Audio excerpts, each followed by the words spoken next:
Ay ng ating magkatunggali ngayon, amoy kilawing baboy pa. Yes naman, chef. Kailangan pababain ang kanilang kinain. Kailangan nating maglaro ng Pinoy na Pinoy kasi mamalapit na yung Akala ko dito Independence pa, Day. So, kailangan masaya at syempre talaga namang umatikabong aksyon. Abay, dapat Ay, ganyan dapat yan lang, no? Food Explorers, ang laro natin ay agawang buko. Oh my God. I love it! Kailangan pag mga gantong sitwasyon, may konting level of excitement. Ay, gusto ko to. Ready na ba kayo? Ready na, chef! Ready, chef. Yes. Royal Rumble number 1. Agawang buko. Rule simple lang, protektahan ang buko.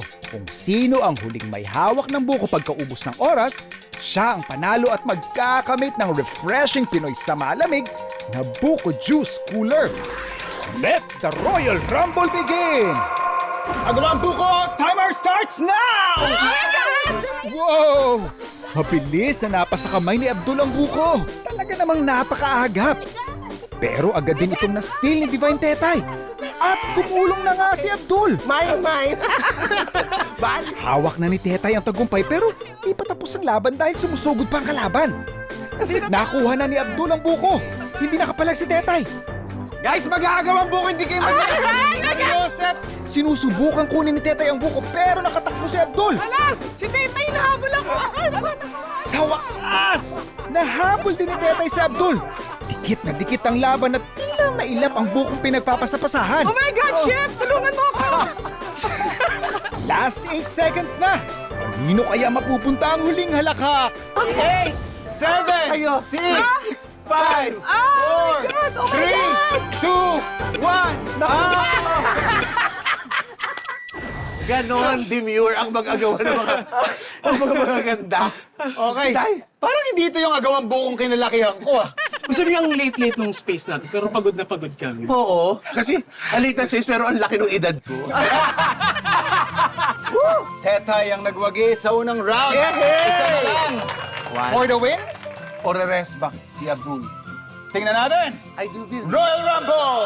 Agawang buko! Take 2! Ay, oh my God! Sana yung... Kagaya ng unang round, si Abdul ulit ang unang nakakuha ng buko. Pero hindi ibig sabihin siya na ang panalo dahil naagaw muli ni Tetay ang buko. Nakuha ko siya. Pero sumasalakay si Abdul at nakuhang muli ang buko. Dumudulas sa kamay ang buko kaya't madali itong naagaw ng kalaban. Asan si Abdul? Ah, nahuli ko! Nakita niyo ako! Ay, naku, may hinahanap to eh. Sa puntong ito, kung sino ang mananalo ay napakahirap hulaan. 5, 4, 3, 2, 1. Hindi ko siya naagaw. Ang saya, di ba? Pinahaba niyo ba talaga? So ito, tiebreaker ha. Ito na, wag na natin patagalin. Royal Rumble! Final round!